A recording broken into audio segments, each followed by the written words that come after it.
Bonjour, je m'appelle Hélène Charpentier, je suis administrateur judiciaire au sein de Solv Administrateur Judiciaire. Quelle est la stratégie optimale pour obtenir l'adhésion majoritaire des classes dans un plan de restructuration?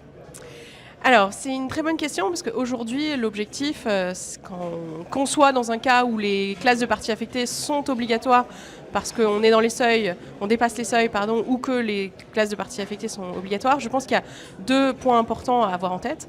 D'abord, c'est la géographie du passif. Quels sont les créanciers? Quelles créances portent-ils? Est-ce que ce sont des créances privilégiées, chirographaires? Et rentrer vraiment dans le détail du passif pour savoir comment on va pouvoir les répartir en classes.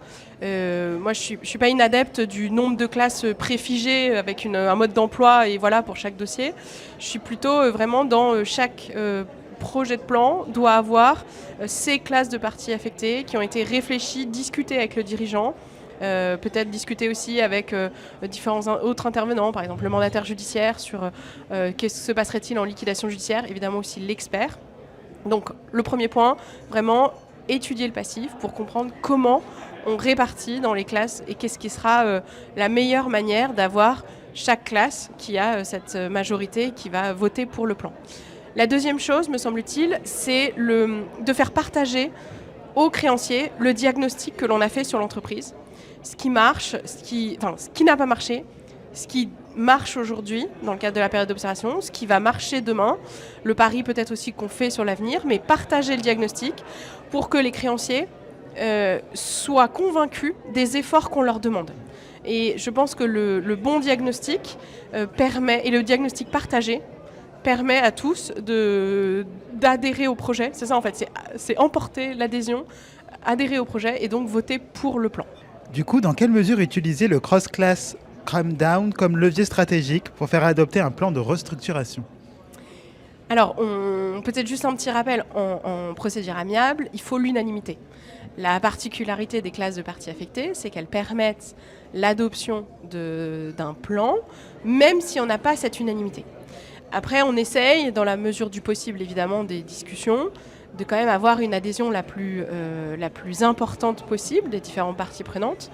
Et donc, moi, je vois le cross-class cram-down comme l'alternative vers laquelle on est prêt à aller. Mais si on arrive à modeler un projet de plan qui emportera l'adhésion et qui économisera le fait de passer par un cross-class cram-down, non pas que ce soit compliqué ou qu'il y ait beaucoup de conditions à remplir, mais le fait que voilà, c'est l'application plus violente, forcée sur ceux qui ne sont pas d'accord, mais le fait qu'on arrive éventuellement à ajuster le projet de plan pour le faire adopter, me paraît... donc le cross-class cram-down, je le perçois plutôt comme l'alternative vers laquelle on peut aller, mais qu'on souhaiterait éviter. Et donc dans les discussions, puisque me semble-t-il, le projet de plan le plus intelligent, c'est celui qui a été discuté et préparé en amont, peut-être même déjà en procédure amiable, permet à la majorité de parties prenantes d'adhérer à l'idée et donc de voter pour. Après, c'est une alternative que la loi prévoit aujourd'hui. Donc elle permet de demander aussi des efforts plus importants. Et on le voit dans certains dossiers, effectivement, certains créanciers qui aujourd'hui ne sont plus dans la monnaie, alors que cette notion n'existait pas du tout avant cette réforme de 2021, eh bien aujourd'hui n'ont plus leur mot à dire et suivent, voient le projet qui leur est présenté par le débiteur. Justement, vous parliez d'amiable. Quels leviers concrets permettent à une procédure amiable de réussir? Alors, à mon avis, la procédure amiable réussie, c'est celle que l'on a anticipée, dans le sens où il ne faut pas attendre que les difficultés soient trop importantes pour faire appel à une telle procédure et à l'accompagnement par un conciliateur ou un mandataire ad hoc.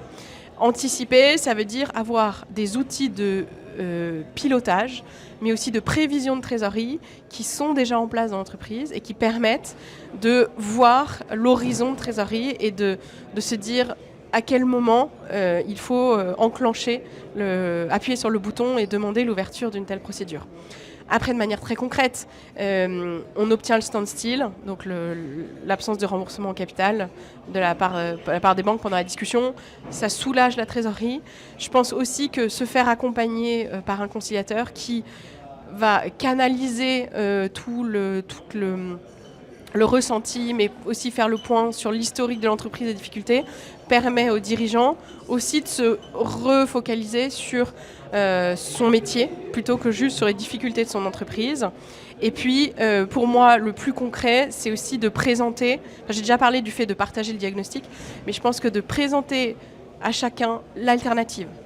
On vous demande tel effort, attention, enfin pas attention, mais si vous ne l'acceptez pas, et bien entendu c'est votre choix, voilà ce vers quoi on va s'orienter.